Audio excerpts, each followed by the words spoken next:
Chapitre 4. Que dirons-nous donc sur Abraham, notre ancêtre? Comment a-t-il obtenu le salut?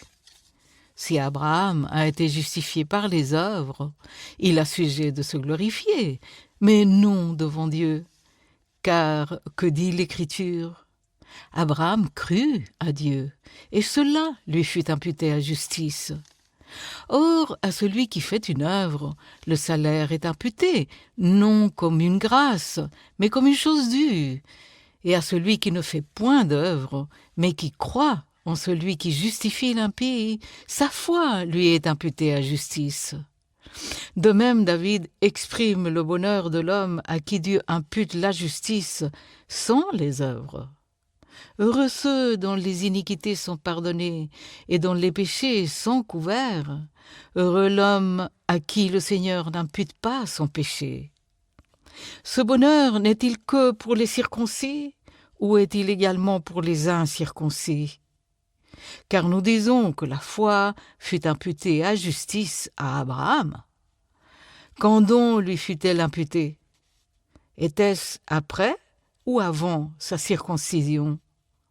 Il n'était pas encore circoncis, il était incirconcis, et il reçut le signe de la circoncision comme sceau de la justice qu'il avait obtenu par la foi quand il était incirconcis, afin d'être le père de tous les incirconcis qui croient, pour que la justice leur soit aussi imputée. Et le père des circoncis, qui ne sont pas seulement circoncis, mais encore qui marchent sur les traces de la foi de notre père Abraham quand il était incirconcis. En effet, ce n'est pas par la loi que l'héritage du monde a été promis à Abraham ou à sa postérité, c'est par la justice de la foi.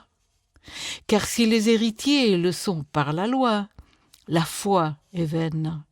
Et la promesse est annulée, car la loi produit la colère, et là où il n'y a point de loi, il n'y a point non plus de transgression.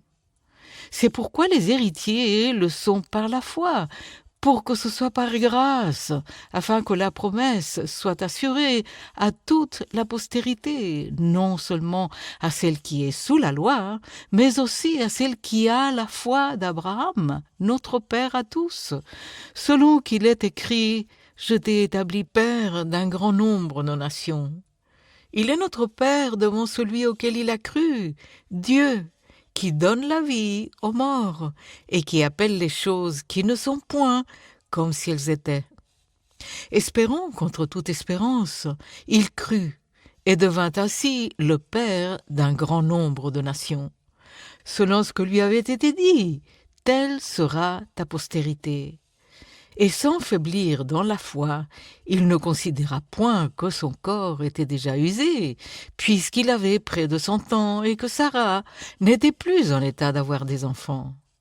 Il ne douta point par incrédulité au sujet de la promesse de Dieu, mais il fut fortifié par la foi, donnant gloire à Dieu et ayant la pleine conviction que ce qu'il promet, il peut aussi l'accomplir. C'est pourquoi cela lui fut imputé à justice. Mais ce n'est pas à cause de lui seul qu'il est écrit que cela lui fut imputé, c'est encore à cause de nous, à qui cela sera imputé.